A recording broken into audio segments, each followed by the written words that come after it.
Hi, this is Michael Uslan. You're listening to Batman on Film.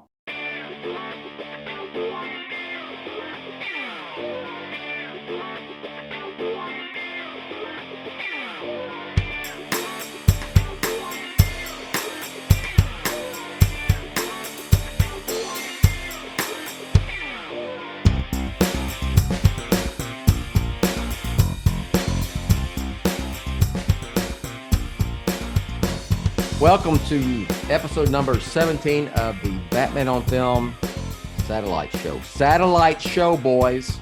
This is not a social hour. It's not the Batman on Film podcast. It's a satellite show because we're going to talk about, and this is kind of like, remember the old days, the emergency podcast? When something break, I would try to bust out a podcast. This is a kind of sort of emergency show. We're going to react. This is just podcasting with you. You give everyone like 15 minutes notice. You're like, you guys ready? And we're like, he throws the bat signal up. I and did. it's like, Hey, usually, I plan ahead. This one, I said, you know what? Let's react to we're going to react to the Warner Brothers panel at San Diego Comic-Con 2022, where they showcased the sequel to SHAZAM, which is SHAZAM Fury of the Gods. Right, Javi? Trujillo? Yeah. I'm sorry. Okay, I'm going to do, here's Javi. And then Pete Verra. Pete, when you called me and asked me, you called me. I'm on the way back. I got my hair cut. I'm coming home, and I'd already texted y'all. And you said, have you seen it yet? Blah, blah, blah. Let's do this. And then you went, okay, I'm just going to go down to the corner and pick up a couple slices of pizza. I said, that is the most Jersey thing I've ever heard in my life from someone directly. That's not normal. Like, that's not a normal thing in Texas. Like, I'm just going down the street to get some pizza.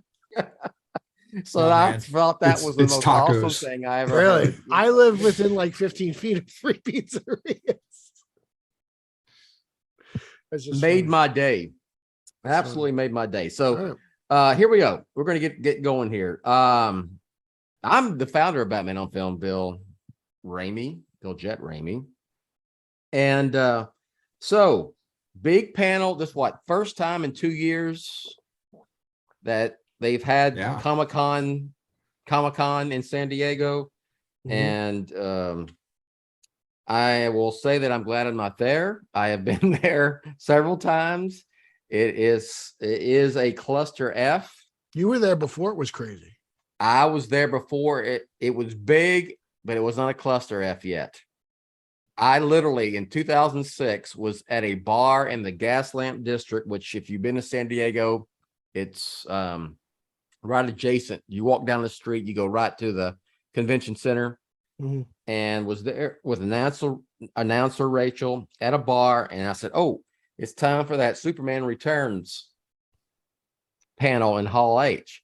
And literally walked, half a mile, quarter of a mile to the convention center, walked right into the convention center, into Hall H, sat down and saw that panel with. Now you have to sleep out.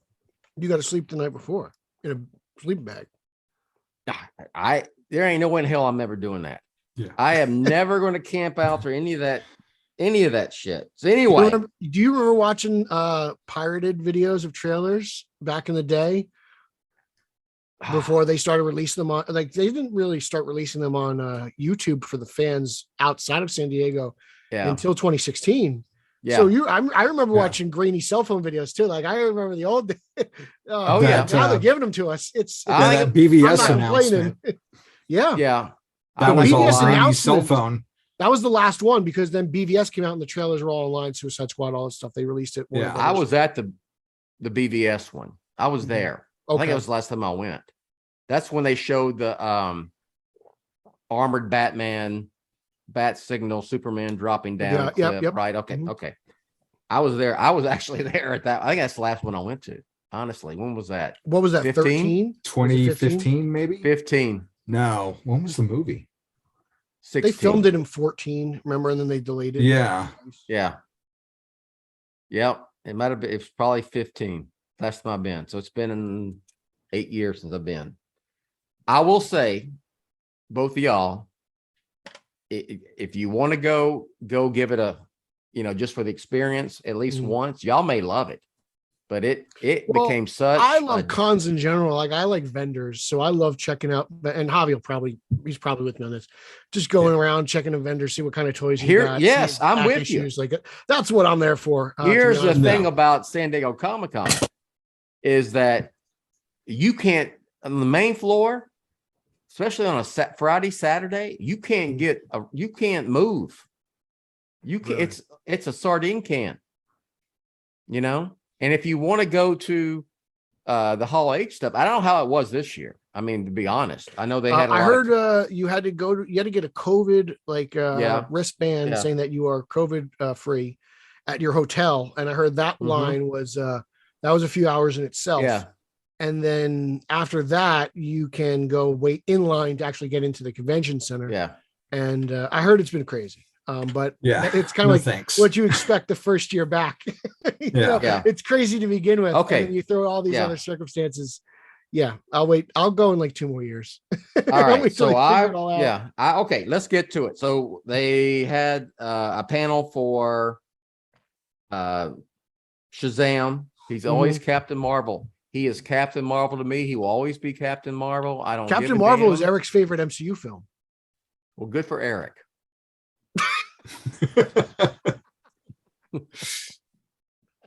You know what? I've never seen that film. He loves it. He loves Captain Marvel and Ms. Marvel. He's a big fan of both. I also know that you are being very tongue-in-cheek with that. Comment right there. Yes. I don't think Eric's a fan of Captain Marvel. Am I right? Marvel's Captain Marvel. He's a big fan he loves the movie. He really does. Yeah. He has watch parties with Garrett, and Garrett brings over his vegan party trays, and they just kick back and watch it together. They sit around, they drink O'Doul's, and they eat celery sticks. O'Doul's and celery sticks. Okay. All right. Let's get here we are. We're in Hall H. And so, Javi, you probably may know even more than I do. And I see Captain Marvel right there to my left, to your right. Yeah. That looks like a Alex Ross version. Right? That is correct. That is the from the Kingdom Come line. Okay. Back in the day. And that is Captain Marvel. And then on to your left is Black Adam from the Alex Ross Justice line. Okay. Oh, that's a good okay, one. show him to the camera. And okay, I'm already out on this movie because Dwayne Johnson's not wearing the sporting the Spock ears as Black Adam. He doesn't even have hair. He's bald. No, true. That's true. Where's the widow's peak? He doesn't have. That made it even worse. Okay, we're never going to get started if we don't do now. All right, we're going to watch. So anyway, who was at Javi? Who was at the? If you know, who was at the panel for Zachary Levi was. Yeah. And I didn't really look at the pictures too close. Was Rachel Zegler there? I have no clue. I just watched. I don't have any clue. Yeah, I looked at a couple of photos, but didn't really see much. I know for Black Adam, it was The Rock who came out in costume for a quick second. Oh, and Noah Centino, I don't know how to say his name, and Cyclone. Mm-hmm. And was Aldous Hodge there? I think he was. Okay. So it sounds like everyone was there but Brosnan. All right. We're just going to talk about the trailers anyway. So let's do SHAZAM first. All right. Rapid fire. Pete. Here we go. Initial reaction. I enjoyed it. I thought it was good. Humor, family moments. It seems like it has lots of emotional beats, and it'll bring something new to the table. And it almost kind of seems like DC's Doctor Strange in a way. Really? To me, yeah. If you're incorporating a lot of magic and stuff and God, like it felt like, I don't know, coming out of like Multiverse of Madness and just and you throw the magic element, that's kind of what I'm getting. You involve dragons and stuff, and that's the kind of the vibe. Okay. I guess like the Sam Raimi nostalgic vibe that he was going in that movie. Like like I said earlier, like I felt like vintage when he was like flying. It almost gave me like Reeves vibes. Okay, I'm with you on that. Christopher Reeves.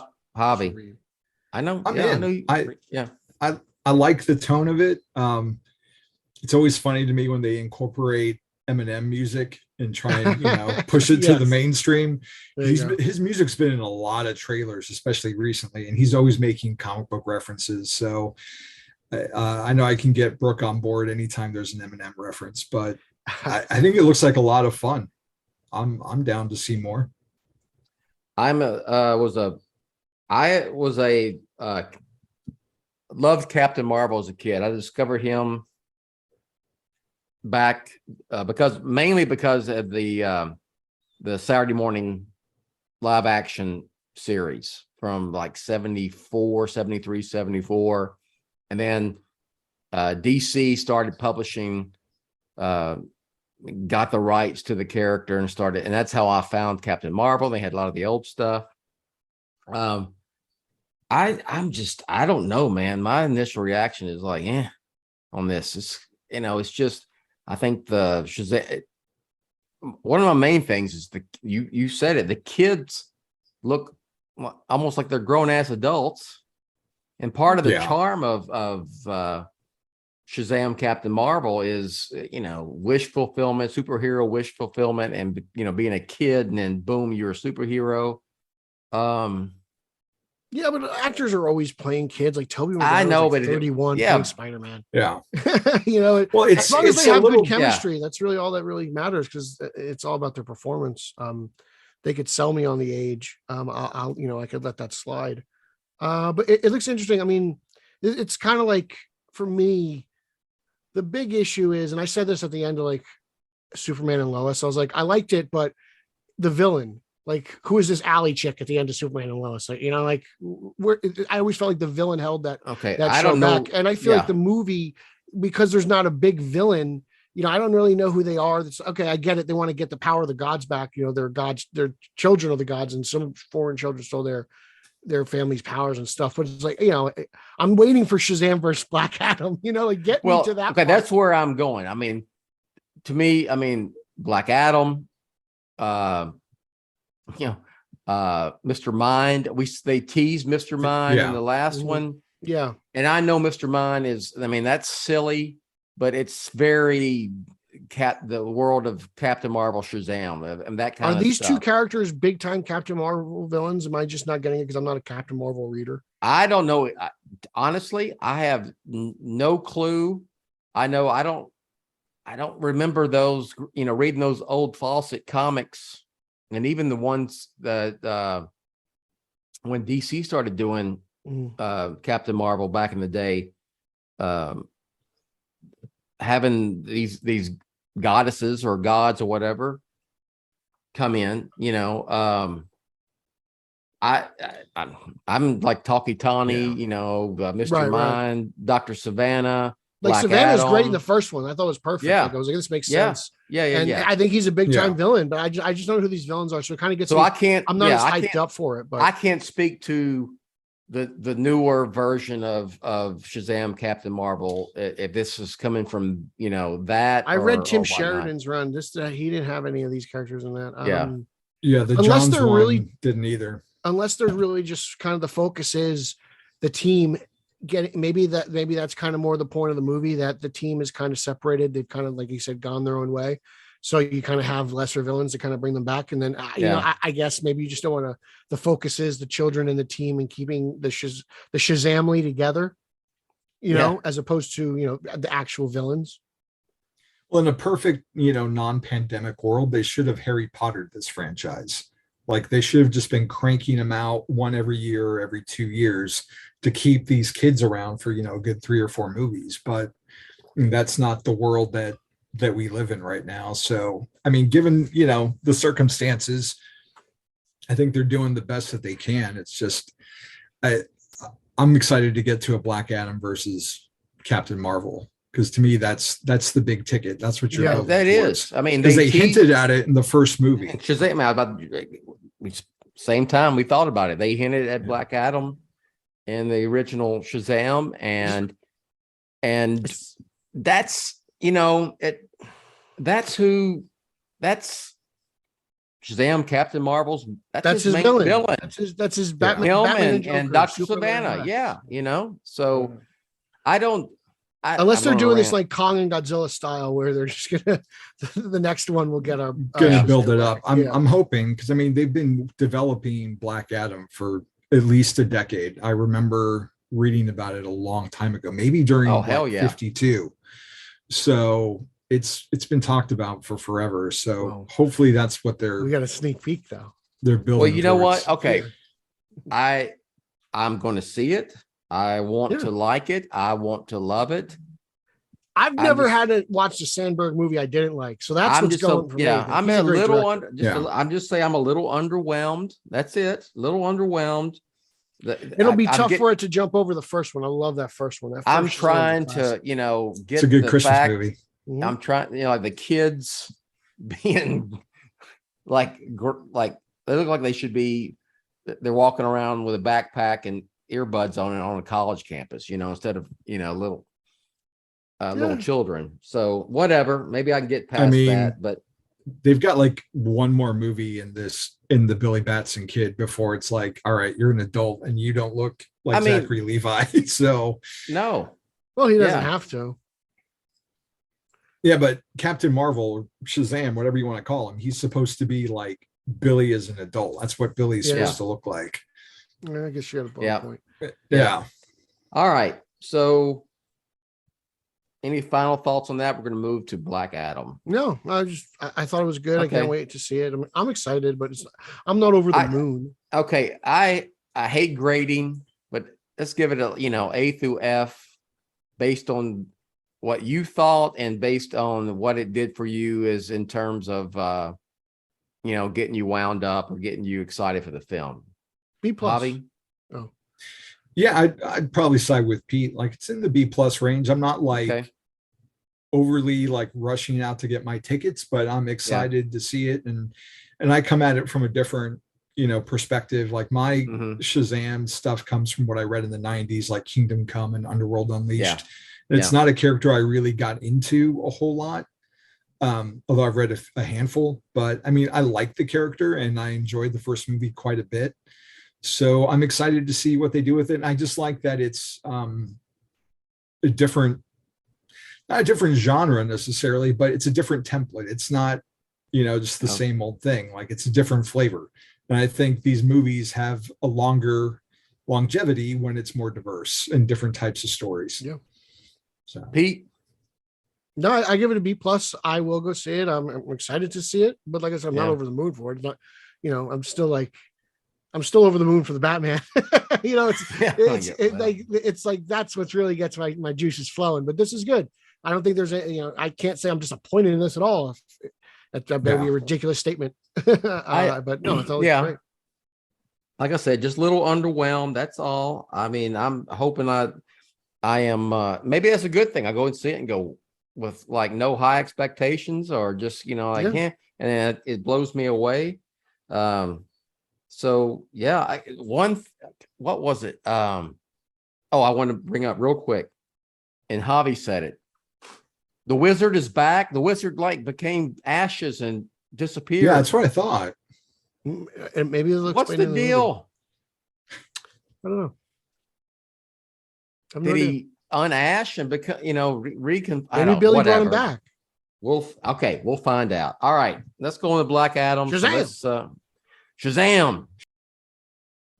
Actually, I like this one so much more than I'm with you, man. What we got the last trailer. I'm with y'all. I was the other one, I was underwhelmed. This one I like a lot more. A lot more. I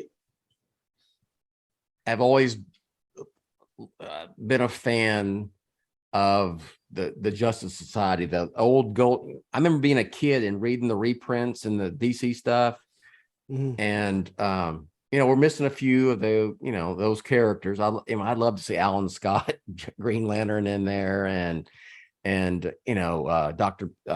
Midnight and all that, all those. But Dr. Fate, freaking awesome. You could do Dr. Fate movie, I think. But anyway, he was doing some cool stuff. Yeah. So I'll just say this one I'm fired up for this, man. Yeah, I really liked all it seemed very intense. it seemed very dramatic, maybe not overly dramatic, but like the music helped, and it just kind of like Oh yeah, built up maybe a that little. tension, Yeah. you know. Yeah. And I was just like, you know, and I hear The Rock, and I'm just getting like, I'm starting to get all pumped up, you know. Yeah. Like I'm listening, I feel like Rocky inside of a meat locker. All of a sudden, like the juices are flowing. I'm getting really psyched up listening to this trailer, Yeah. and I'm like, I don't know, maybe it's just that music. Maybe that's the difference between having, you know, like Javi's like, you know, more general audience Eminem compared to just focus on the trailer, and then the special effects for the powers and everything. Like it made me think of Injustice and all those cool like fight moves. And I was like, oh wow, okay, you're gonna go there. And It's see dark. Black Adam and Hawkman. This is Yeah, it's got a dark tone to it. I mean, it seems like it's got some weight. You see it's the, a you know, the tragedy. blood. Yeah, absolutely.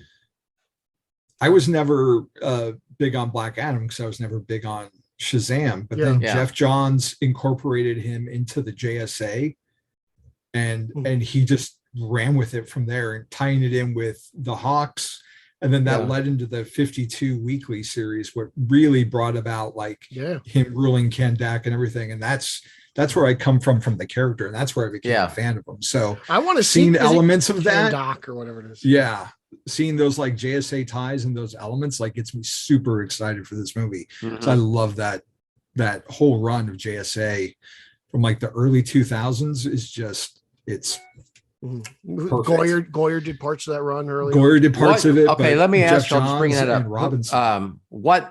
Because I've never read that. I mean, I'm gonna have to now.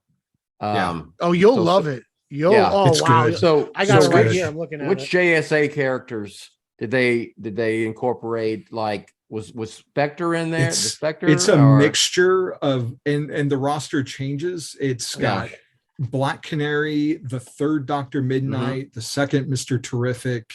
Is Wildcat in it? Wildcat. There are gets in it. Wildcats Starman's in at it. some Okay, point. Wildcats. All right. I mean, everybody. Starman? Red Tornado, Starman. Okay. Starman's right here. I mean, like everybody. And it's generational too, because you still have Jay Garrick and Alan Scott as the old guard, and Ted Grant, and they're kind of shepherding in the next generation of heroes. So you have you get I Mr. gotta Terrifics get in here. Yeah. Oh, you'll love this stuff. Oh, I gotta and get this. You have Atom Smasher. Yeah. I and then honestly, the eventually- best way to track it down would probably be digitally. I know I never tell anyone to do Infinite. that. But So Atom Smasher is you'll never pay. okay. Like the original. He is the Adam's grandson. At the right? Atom. Okay. Yeah. Like the Blue Hood cape. Yeah. Atom, the original. It's all about Atom. lineage. That whole series is Yeah. all about lineage, and it's really great. I do like how both films though hint at the greater DCU. Like, you know, Black Adam, you have the JSA. Yeah. In that trailer for Shazam, we didn't mention it, but you see Ben Affleck's Batman, you see Momoa's Aquaman, and Miller's Flash. Like, you know, it's clearly attached to a greater world. So it's nice to know where they stand. Because I get why they can pull pull. question. I did say when we were watching the Shazam trailer, I went, really, with Ben Affleck's Batman, but he's still the Batman of that world, right? Like, I get the there. fact that this is going to be before the Flash. So, Yeah. and then after that, everything changes. Yeah. Okay. So I guess Flashpoint will change the world. Okay. So I see that. What if Black Adam isn't in the same universe?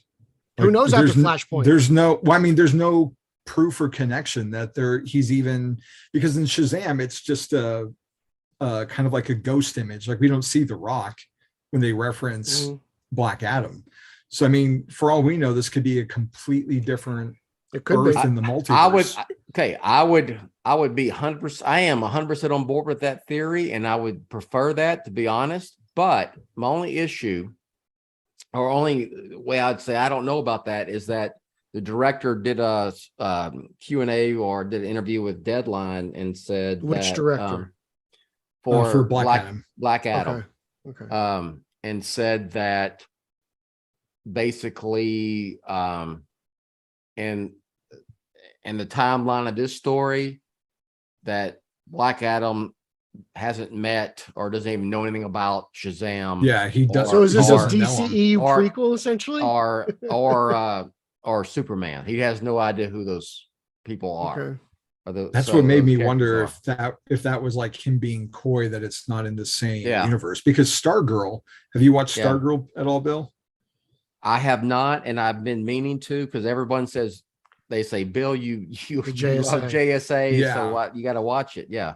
That's got a huge like lineage and like a huge backstory that's not connected to any of the other CW shows, because she's on a different Earth. But there's a whole JSA that existed before she finds the staff. And they bring up Alan Scott and Jay Garrick, and that's all I'll say about that. Awesome. But there's a lot of JSA in that show too. It's I will say it's very interesting to see the JSA pop up as much as they have. I never thought, and they don't have a book of this much live action JSA. Like I would have thought this would have happened, Javi, when we were talking about the Johns Goyer Robinson run. But the fact that it has no book, but there's multiple live action interpretations at the same time, is very impressive to me. Let me ask y'all this. For doing that. I mean, would you rather have it's set? Look, I've heard some of this, but it could be happening. Would you rather a JSA series on HBO Max, like a 6 to 8 episode JSA series, or a JSA film, big screen live action film? And when I say JSA on HBO Max, you do it in the vein of what I think is the greatest TV production, DC production on TV of all time, is Watchmen. Yeah.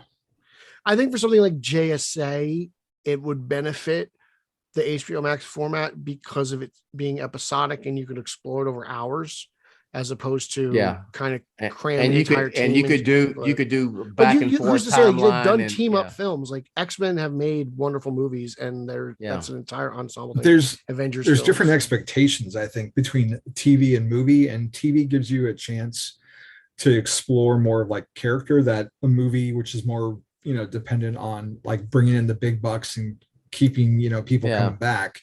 Yeah. Like I think for comic books, I think they work better as a well-budgeted TV show, because as a fan, like we're all used to going every week to get books, and this is like a TV version of that. Like every week you get a new episode. It's like getting a new issue. And I feel like you get a better experience because you get more story that way, instead of like 2 hours and waiting 3 years. I'd rather have 8 hours of TV and then wait a year and then get another 8 hours that's like paced out.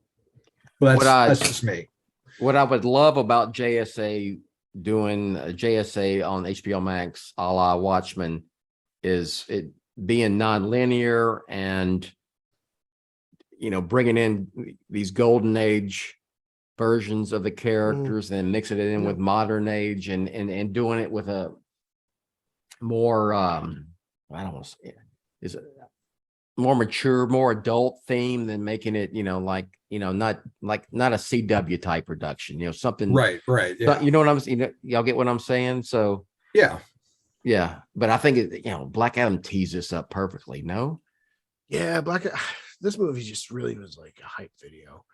It's this trailer. It is a hype video. I was really just ready to roll, and I'm like, man, I want this Black Adam movie. That's really what. It's kind of funny. I never thought I'd be this pumped for a Black Adam film, but really. Well, what's even funnier is like the last trailer that was in theaters is like a little over 2 minutes, like standard trailer time. And this is half that time. And I got like 3 times more excited to see this movie than with, the way it played out in the other version. Rock's voiceover, man. Yeah. Well, okay. Final, I'll give this one. Just as far as hyping me up in my anticipation level, it's a solid A for me. Yeah, I'm with you. Yeah. Solid A. All right. Got me going. Triple A right here. Don't give me that Pierce Brosnan comic. I want a Pierce Brosnan Dr. Fate movie. Oh my God. Let's go. Now you're getting me started, man. That could be fun. That'd be a lot of fun. Yeah. See, okay, now tangent's happening. Do you think you think Marvel doing Doctor Strange first would hamper Dr. Fate? At this point? No. tested the waters. So now they know they can, where they can push it. Yeah. That's anything, proof that people them. will go see that kind of movie now. Yeah. It's like, oh, we have our own guy who can do this. Yeah. Yeah. I'm all in. All right. One last thing before we plug and get out of here. Let's talk about the elephant in the room. No Henry Cavill at the panel, which I will say when the Deadline story, and look, I'm sure Deadline will get a lot of shit for this. Oh, they already are. Okay. I think, but the trades are the enemy of the fan. You know that, right? Yeah. You're never supposed to believe. But all they said was the buzz says Henry Cavill might make an appearance to promote Superman stuff, future more Superman stuff with him. And that, look, and that's, I have reading comprehension skills. When I see that buzz, meaning that just rumors, says that he might, okay, I got you. So, and I did, once it broke, and I checked in with several people that I know who know stuff. And I said, what's up with, Cavill, Superman? And none of them have heard anything about him returning, and had heard nothing about him being at Comic-Con. And I just said, okay, so whatever. And I said, whatever, I did exactly. And I said, okay, if it happens, it'll be even cooler, because it'll be that much more unexpected. So what are y'all thoughts on it? So I'm not surprised. I thought the Black Adam trailer was awesome. Yeah, that's what I thought. There you go. That's all. Yeah, exactly. I thought the Black Adam trailer was awesome, and I thought the SHAZAM trailer was really good. How about focusing on the fact that the panel seemed to have two pretty cool trailers, especially Black Adam. And if you think that this Warner Brothers panel was disappointing, chances are you're a bot. I'll just say that. Javi, any thoughts? I mean, what was your?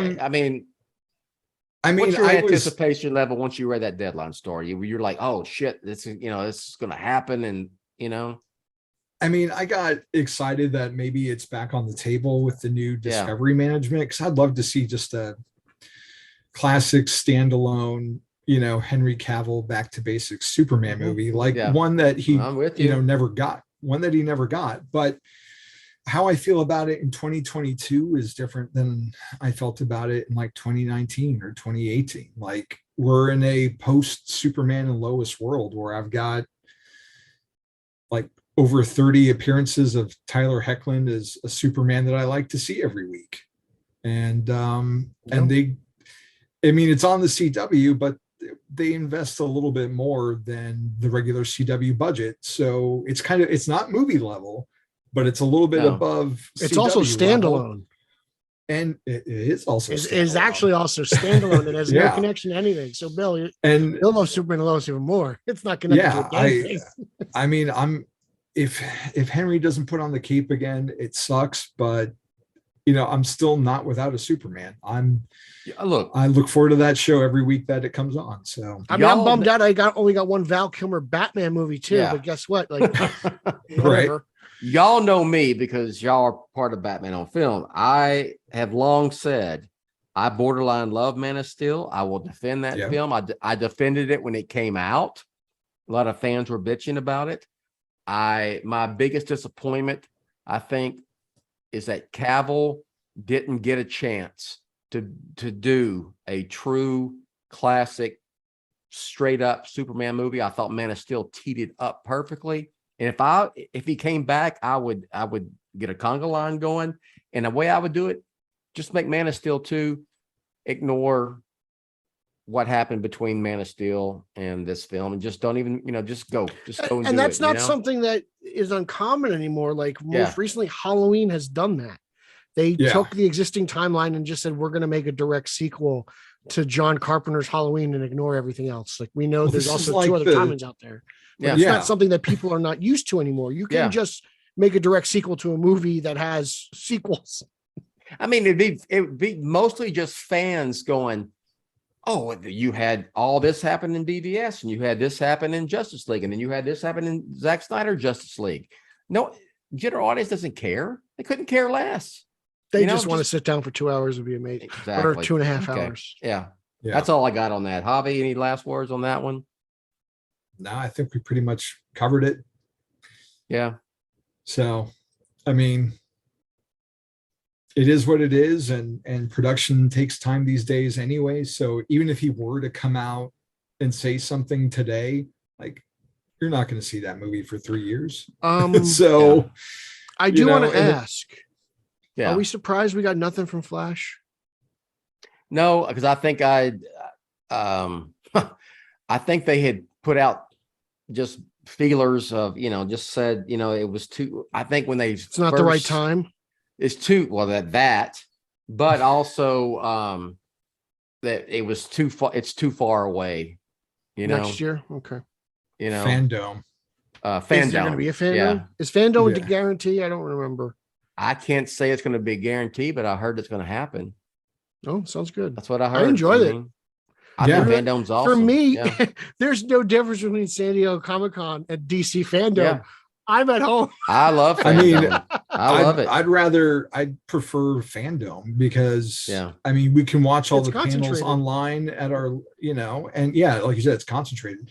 San Diego, like, you got to find someone's cell phone camera to watch what happened. Yeah. So I'd much rather prefer the Fandom way. I would almost, and I don't know this day. I get back. They used to say they were worried about piracy, but with everything coming out immediately, right? Yeah. Immediately, as soon as it's freaking shown on Hall H or wherever, why don't they do like a virtual ticket or a streaming ticket for San Diego Comic-Con for people that can,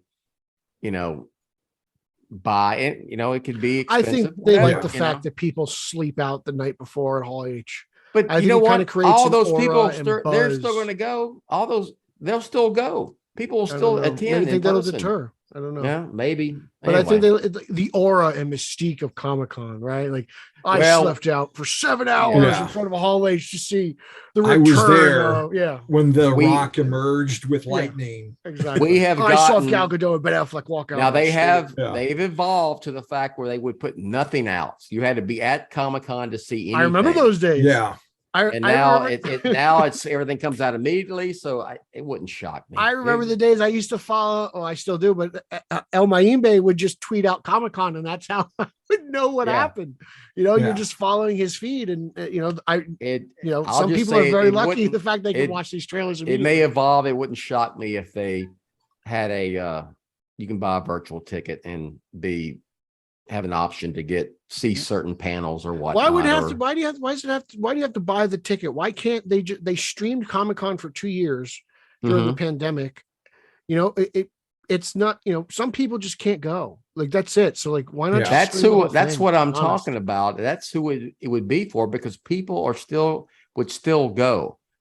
Fans will still go to it no matter what. No, I'm with you. Even they're, anyway. Okay. All right. Let's plug and get out of here. Javi, I'm going to let you go first because Pete takes about at least 14 minutes to get all of his plugs in. All right. Well, you can follow me at Javi True on Twitter, or The Bond Is Not Enough on Instagram. I write reviews for BatmanOnFilm.com. I've got Robin and Batman One Dark Knight coming out this week. Just wrapped up another issue of Batman the Night, and wrapped up Batman Catwoman.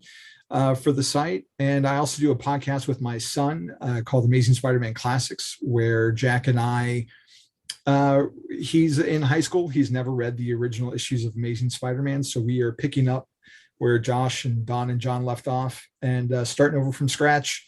And it's a teenager in 2022 reading 60-year-old Amazing Spider-Man comics for the first time and giving us his take on them. Did y'all do Amazing Fantasy 15?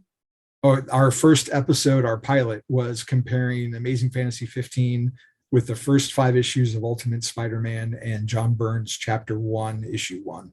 Awesome. Yeah. You see me pull that out? I didn't even have to set up. I know about that. Spider-Man may be my second favorite character besides Batman, but I don't want to say anything. All right. Javi, you done? Because I know I am done, and for an I'm just hour. getting out my I- popcorn to hear Pete. I like to do stuff. Leave me alone. You can follow me on social media. That's Twitter, Instagram, and Zack Snyder's favorite platform, Verra at Pete Illustrated. You can follow podcast number 1. That's Straight Out of Gotham. That's straight_O_G on Instagram and Twitter. I do that with Eric Holzman. You can follow podcast number 2, the Italian Spider-Man Coalition podcast, at Italians for Spidey on Twitter. I do that with Nick and Nico Caruso. So a lot of Spider-Man podcasts have branched off from Batman on Film. Bill has a tree that can be compared to Mike Holmgren's coaching tree. Follow at Team Yellow Oval on Twitter as we celebrate the Oval on the page and on the big screen because it's coming back. I got reviews on Detective Comics on BatmanOnFilm.com. I've got interviews with Mr. Houston on Batman on Film YouTube. So I'm all over that website. I got toy reviews on YouTube and everything. So just check out Batman on Film. My name will pop up, and I'm just happy. Hey, look, it was a great Comic-Con for me. I was downstairs. I organized my own comic books. There I watched some trailers. I hung out with my buddies. We talked some fanboy. It was a good day. Yeah. Yes, sir. I am trying to get both of these guys to, if anybody wants to review I Am Batman or maybe Catwoman, those two comics are available. We'll see. All right, all these shows, the ones that how do you get your show on the Batman Podcast Network? It doesn't have to be Batman. It has to. Okay, it's your show will be part of the Batman Podcast Network. I'm gonna declare it from this point on. It is on. Just send me the information. But all these shows are part of the Batman Podcast Network. Just go to Batman on Film. There's a logo that'll take you to that page. There is a drop-down box. Check out all the shows. If you like what we do here at Batman on Film and want to help keep the engine moving, patreon.com/Batman on Film. It's patreon.com/Batman on Film. And if you want to advertise on Batman on Film, go to AdvertiseCast, AdvertiseCast.com/Batman on Film. And maybe even Pete Verra, if he's on a show, he will give you a shout out. We'll give you a shout out. I mean, if you want to just help support the show on AdvertiseCast, we'll give you a shout out. All right. So for Pete and Javi, I am Bill, and thanks for watching or listening, depending on what format you watched or listened to this show, and we'll catch you next time. You've been listening to the Batman on Film Satellite Show, BOF's non-Batman pop culture podcast. Follow the show on Twitter at BOF Show. Follow BOF on Twitter at The Batman on Film. For all of Team BOF, I'm announcer Rachel. Authoritative, definitive, the original Batman on Film, established in 1998.